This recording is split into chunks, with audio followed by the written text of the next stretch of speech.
All right. Hey, everybody. I'm so thrilled to be here. Thank you, Katya, for inviting me. We've been working together for many, many years. And Katya was my mentor teacher when I first started over at Oregon Mountain High School. And this is a great privilege and thrill for me to be here. And thank you. You might wonder why would a poet believe that he has the ability to come and dabble in Bible verses? Well, I feel like that the teaching of poetry and the examination of Bible verses kind of go hand in hand, because a lot of what we're looking at is deeper meaning, trying to read between the lines, going very slowly and really trying to figure out what's at stake. And I've spent so many decades doing just that every day, either with my own work or the work of others or student work. The main area I want to focus on today in that Palm Sunday story is this idea at the end, when the Pharisees tell Jesus, hey, check your disciples. So the disciples were calling Jesus the King of Kings. They were calling him the Son of God, and they were really happy he was coming. He was having his triumphant entry. But these Pharisees, they didn't really see Jesus as being the real King of Kings. They didn't see him as being the absolute top dog. And I have a feeling the Pharisees have been sort of needling Jesus a good bit. This isn't the first time that they had kind of needled and jabbed at Jesus to try to tell him to check his disciples. And I love Jesus' response here. So the Pharisees are like, you better check your disciples. They're out of line. They're calling you the King of Kings. Put them in order. And very quickly, Jesus responded. He had a great comeback here. This is so much swagger, this comeback. I mean, this is like hip hop swagger here and confidence. To respond to a jab with poetry, who does this? You know, a lot of times people maybe insult me. 3 days later, I have a comeback. 3 days later, I get an amazing comeback. But this was 1 millisecond that Jesus flips this comeback. And how can you respond to this when somebody uses personification as a response to a needle or to a jab? And so the poetry device here is personification. We're giving a human quality to a stone. It's not human. And Jesus real quickly, flawlessly and with so much fluidness, immediately goes into this personification thing to shut the Pharisees up. And he did. So first, I just want to acknowledge, like, what a great move. What a great comeback to respond to an insult with poetry. Love it. What's the point, though? You know, why did he do that? I think one thought is that it's so obvious to Jesus that he's the King of Kings. He's done so many miracles up until this point, and it's so obvious that even the stones will know how obvious it is. I think that's like one of the meanings maybe embedded in there, that this truth is so evident that the stones that don't normally talk, they're going to talk. Another thought, and I just wanted to, as I was doing research for today and preparing for today, I found a Mennonite, Canadian Mennonite named Brandy Frison Thorpe, who had this to say about this particular passage. And if you're looking for something kind of to motivate you, this might be it. And she says, Brandy Thorpe says, how does one receive these words? How does one seek revelation in these words and then in turn have a response in prayer? Sitting and reflecting on these words and then turning to prayer, my own heart stumbled upon a strange but genuine response, a desire to be the stones, to let my heart be the one crying out to celebrate the arrival of the Prince of Peace, the Lord who is just. When the throngs of church disciples cease to cry out, I desire to be the one who is strong enough to do so. So if you're looking, so that was one way you could look at that passage to kind of get motivated to go deeper into your own faith. One thing that I was reminded of as I was reflecting on it, it reminded me of the Buddha some 500 years before. What I think Jesus is doing is witnessing for the stone so that the stone may in turn witness for him. He's speaking for the stone first, that the stone's going to cry out. And then what the stone would be crying out would be witnessing for Jesus. Why does this remind me of the Buddha? Well, some 500 years before, right before the Buddha attained enlightenment, he was sitting under the Bodhi tree, and Mara, the god of temptation, came and said, yo, Buddha, who's going to stand for you? Who's going to be your witness?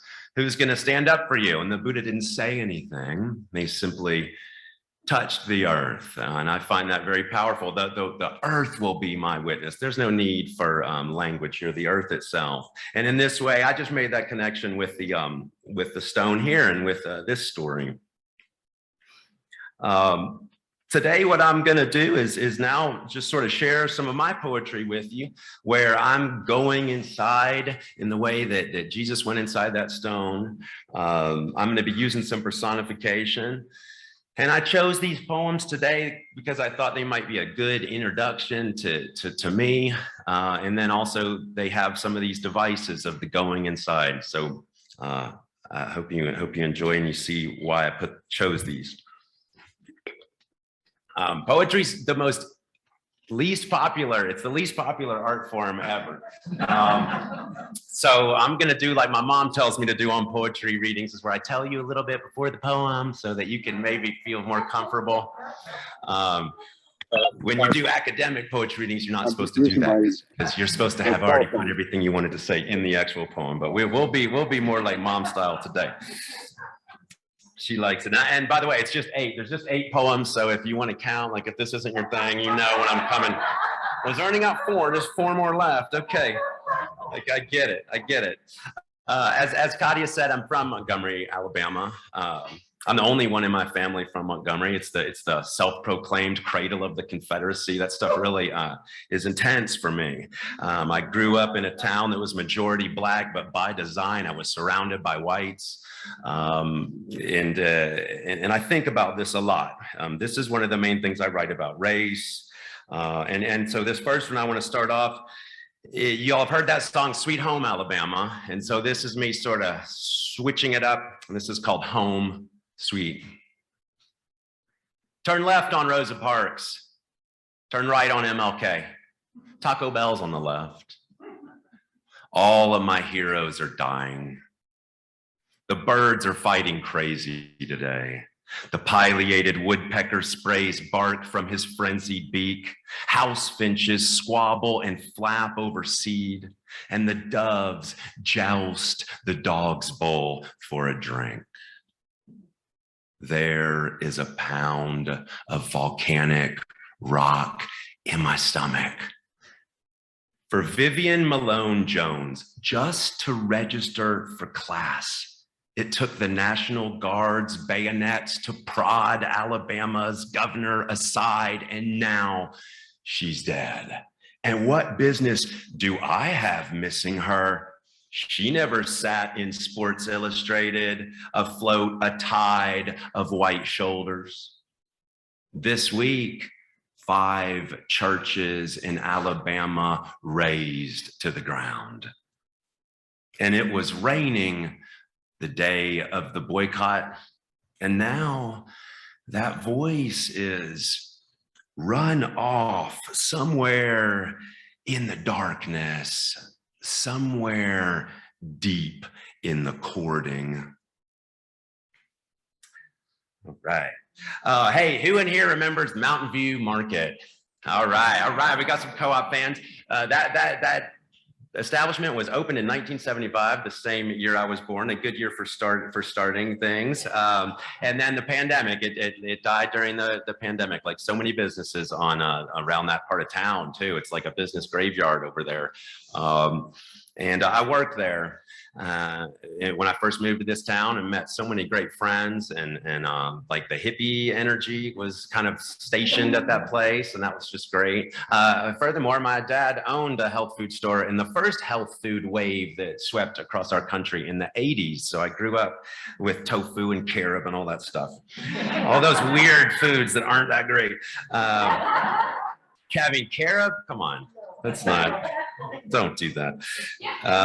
Okay, so, and then we're talking about going inside things. Well, this is called an inside job. And this poem is set when we were at war in Baghdad. And so here you go. Inside job.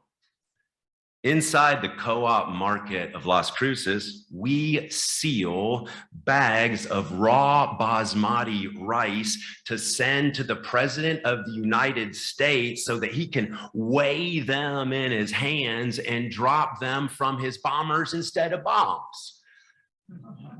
My brother will be the first wave to break upon Baghdad. He'll rub a canker sore against his incisor just to feel alive. He never lent me anything, not even for a minute. I punch numbers into the cash register. When a customer says that his first calculator was a Texas Instrument, cost $600, it blinked when it was thinking. And I'm digging for scrap paper, so pleased another grain of minutia has filtered down from the ether of the fluorescent lights when the mailman trudges in, returning all our bags of raw basmati rice. My next customer comes in and his shirt says, "Give war a chance." And that brings me to the 1960s when hippies burned down my father's ROTC building. And sure, this peace sign, it matches my satchel, but what else? I hardly know my brother, staring down at the empty shells rattling and shuffling on the tank floor. Through the wet rectangle window, a column of dust streams in like the dirtiest spotlight with no radio, no mirror ball, no Crosby, Stills, Nash, or Young, no sound of the ocean at work inside those shells. All right. Two down. All right. Hey, this is so much fun. This is going good. Ever since I was a teenager, I've gone into the woods a lot with backpacking, and I like to go by myself, and I like to go in the winter. To me, that's where I get closest to God, is in nature. And when we had this breeze coming in this morning, that felt more pure and holy than almost anything today. The breeze that was reminding me of these forces out there. And so a lot of the poems you're going to hear today are going to be set out in the woods. And this first one here is called Just Listen. This first one that deals with nature, it's called Just Listen. And the idea here is, like, even when we're out there camping, even when we're in the Gila and we finally are out of the city and we're there, sometimes even in nature, it's hard to focus. You know, just because we've made it doesn't mean we've really made it in there. And so this is like trying to convince us to actually be there, and just how hard it is. It's not easy to listen to nature, just like it's not easy to listen to poetry. Just listen. Nowadays, it's our instinct to fill our brains with foreground sounds. Whether it be a woman's voice cutting into you, or chainsaws, weed whackers, lawnmowers. It's hard, even once you're in the wilderness, to quit your brain from replaying that scene in the hall where a sibling stood shattered, or even a folk song, "Don't you know me? I'm your native son." Listening to nature is like listening to a poem. You have to put your precious thoughts on standby so that you might understand another's. We turn our backs on nature even when we're up against it. I can't quit my brain long enough to let the shadow of the canyon give way to warmth, to the creek's purr, to the squawk of the stellar's jay, to the soundtrack of the fire's cracks, resolving in one last lace of blue flame, dancing, zigzagging, ducking into coals. All right, yes, there you go. I said in the announcement I was going to talk about alcoholism a little bit. I've been off alcohol since May of 2020. And thank you. Yes. And I've written about it a good bit. Now, this would be one where I was still drinking. So I'm going to share with you like this evolution of poems. And I kind of use poetry to figure out my life, to understand my life. I think best when I'm by myself and the words are coming out on the poem. That's part of why I write, is like the therapy idea, the art therapy deal. And I believe through writing and through reflection, through poetry, it helped me, along with my wife, helped me get off alcohol. But here's one y'all recognize. Old Forester is a working man's bourbon, and later it'll be Maker's Mark, and then there'll be none. Okay. So, working man's high end none. Okay, here we go. So this one's called, and this true story, it's from the Gila. Solo camping in the winter in the Gila. I like winter camping because there's no bugs and there's no people, and and the snow kind of ups the drama. So this is called On the Cusp of Snow and Thaw. I tell myself I'm at home out here, alone in the cold, a half a mile from the road beside Sapio Creek, where silence broods on the nailhead of the moon without budging. Each night, the freeze stretches out the earth's pores and leaves them worn out and satisfied in the morning. Tonight, Old Forester sloshes in my blue aluminum cup while Willie Nelson sings from a tiny speaker, "One night of love can't make up for 6 nights alone." I romanticize man versus wild while hundreds of miles away on our crappy futon, there's a wilderness in my wife's eyes I can't face. I'm drunk enough now to appreciate anywhere there's water in the air. I hear it ticking to ice. A hound dog with a transmitter collar trots through my camp on a mission. He goes deeper into the wilderness than I care to. Maybe I'm not ready for so much quiet. All right. Something kind of tragic happened when my daughter was just born. I have a daughter. She's 11 now. She's just fine. She's doing typical 11-year-old stuff. But before she was 1, when she was 8 months old, she was diagnosed with a rare liver disease called biliary atresia. And it set our lives in a really tumultuous moment. And we had to move to Houston. She had to get a liver transplant. It was a huge deal.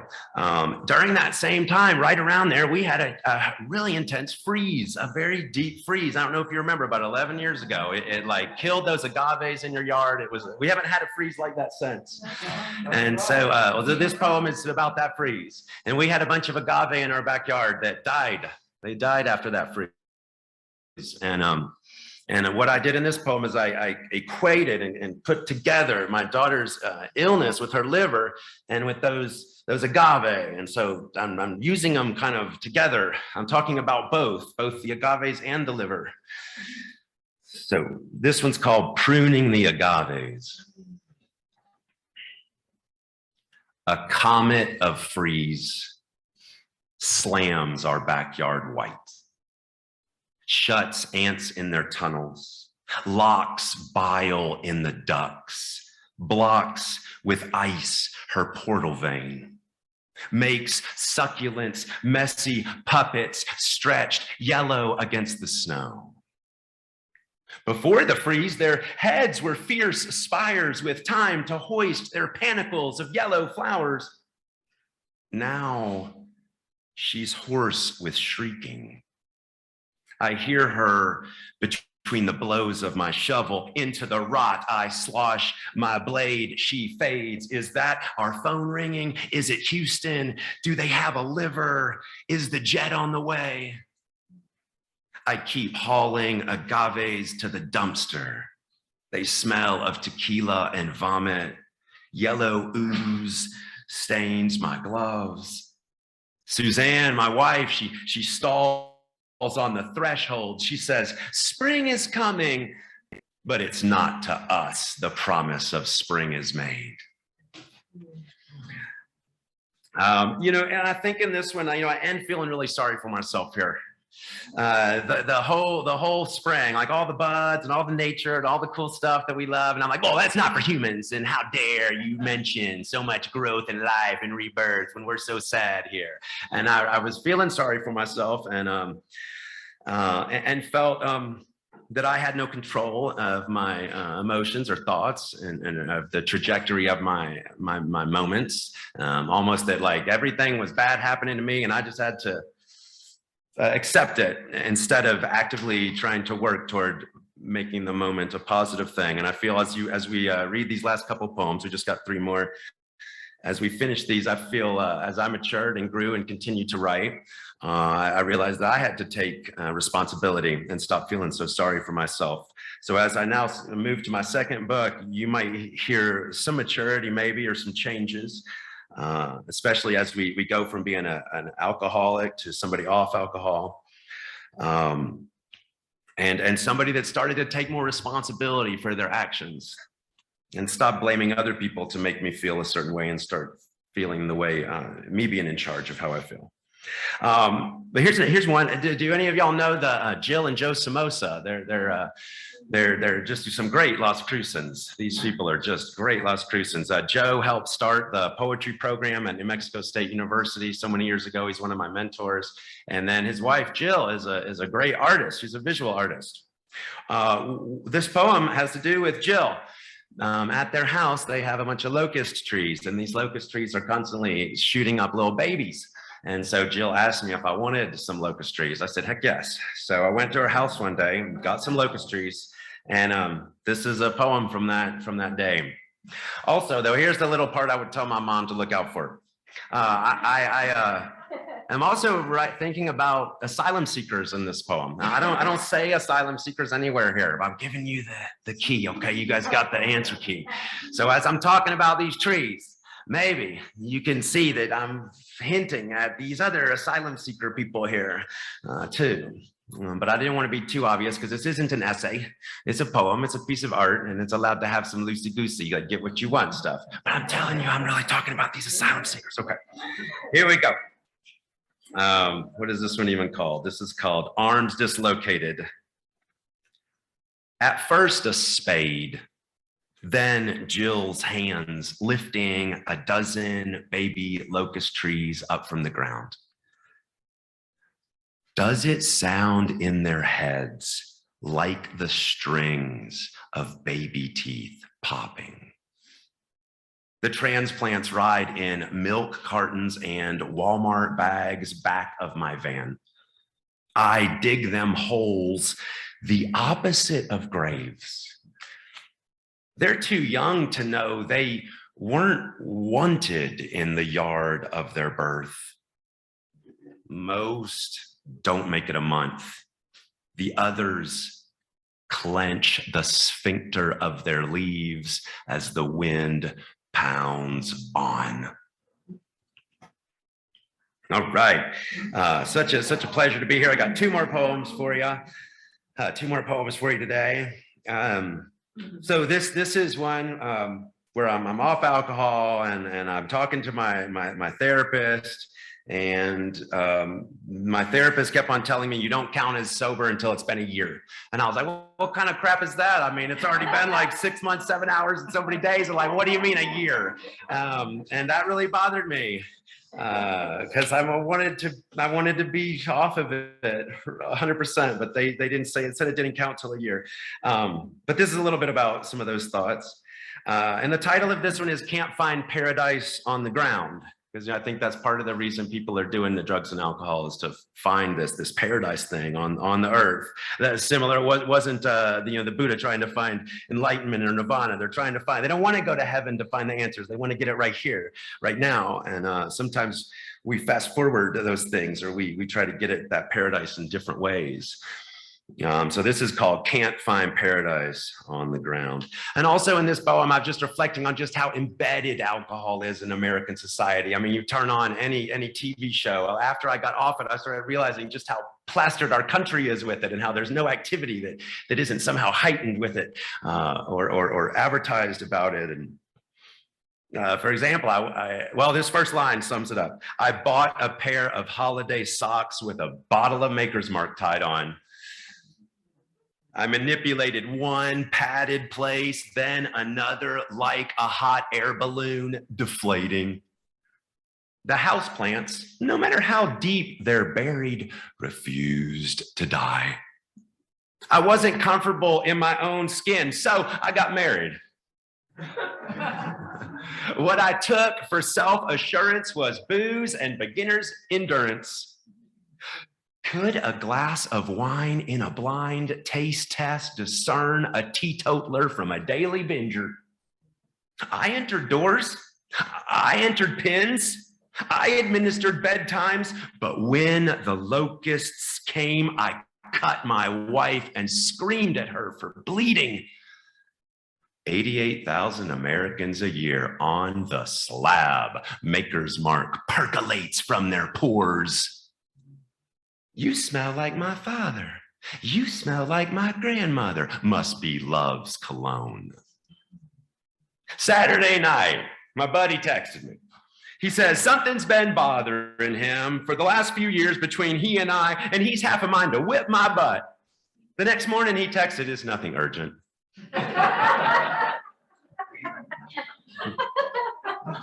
Y'all know what that text is about, don't you? My therapist said I don't count as sober until I've gone a year. A gnat lifts his hand to his mouth. How much time is that? I sat on the sofa with myself, not speaking freely. I draped a heavy felt over the whole area as you might a bird cage. You know what, y'all, the best thing about ships in bottles, you can't hear the screams. All right, one more poem. Y'all are doing good. You even got the good mms after the poems. You're doing some good. She's been trained. She knows how to handle a poetry reading. You've done this before, haven't you? You got the mms, the ahs, the oohs. This is a slightly longer one, and this one's called A Gentle White Depression, and it's a double entendre here. So I'm talking about like my gentle white depression, and then also like when trail is out in the, because I backpack in the winter, and so sometimes it's hard to see the trail because the snow comes and then the trail looks like any other gentle white depression. There's a lot of gentle white depressions when the snow comes in the forest. And I think in this one, I'm taking ownership of my own sadness, and I'm stopping being a victim. And this was not an easy poem to write. But I figured out about my world through this. And so I'm happy to share this one. This is my last one. Set in the Gila, near the Membrace River in the Aldo Leopold Wilderness. The light of day's not so great. The greasy cottage cheese of snow slobbers up the ridgeline. I wonder if worrying about living a long time wicks away the fun of actually living. Fresh snow swallows the old. The trail withholds vital information. It's been snowing since my wife's birthday. By December 29, it's hard to recognize the trail from all the other gentle white depressions. You know, anytime something goes wrong at my home address, I'm a guppy on the pavement. Look at me, look at me. My gills ripple and seize. Now I'm cold in the Aldo Leopold. Bars of sunrise rhyme in slippery glisters. I Merry Christmas against my wife, against my daughter, against my life. It wasn't performance art exactly. It just sucks in retrospect, sitting around waiting to boil. My 8-year-old told me wolves can make 12 different sounds, or maybe it's 24. The important thing is wolves. With every step, the sulk of snow against the plow of my shins, my knees, my thighs, it accumulates against my waist. It presses my chest. One more step, it's got me by the neck. Whiskey and wine cinched to my waist and shoulders. I'm not drifting like a baby spider down from a snowy bough, and that's on me. I'm totally aware of trees. Like I see that now, but I'm too caught on bark for the heartwood. My marriage is a silk thread of a baby spider drifting down from a branch 19 years long. Powder in the boughs explodes in wet clouds that swirl and sweep into the chambers of my ears, nose, and throat. Our daughter said adults can do anything. Adults can go anywhere. The hot ember of the human world burns through my rainwear as I drop from the ridgeline to the Mimbres River. A tiny spider on a clear wire drifts down from a frozen tree on barely a breeze. Thanks, guys. I don't even want to talk now. It's vitally important for the ongoing work and health of the church that each of us give generously to continue the good work of Unitarian Universalism in our community. But before the greeters come with the baskets, I want to remind you that we support organizations identified by the Social Justice Committee in our Change for Change program. The recipient for this quarter is Lutheran Family Services. Inspired by the compassionate love of Christ, Lutheran Family Services walks with the vulnerable through services that heal, strengthen, and provide hope. You can make your pledge or donate for Change by putting checks and change in a basket, or by sending your checks to the church, or by using the give link on our church website.